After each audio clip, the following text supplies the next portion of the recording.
నీవేమేమి ఇతరులకు బోధిస్తున్నావో అదే నీ జీవితంలో నీవు అన్వయిస్తున్నావు లేదా అని స్వపరీక్ష చేసుకోవాలి.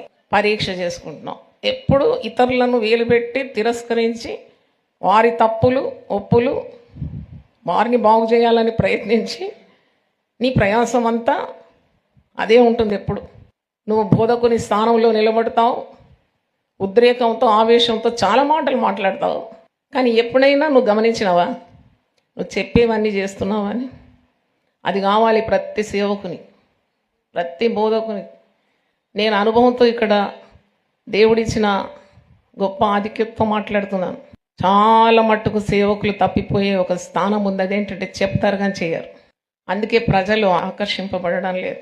నువ్వు చెప్పేది చేసే రీతిగా ఉండాలి. నువ్వు చేయడం లేదంటే చెప్పకూడదు. చెప్పడం చాలా సులభం, చేయడం చాలా కష్టం. అందుకే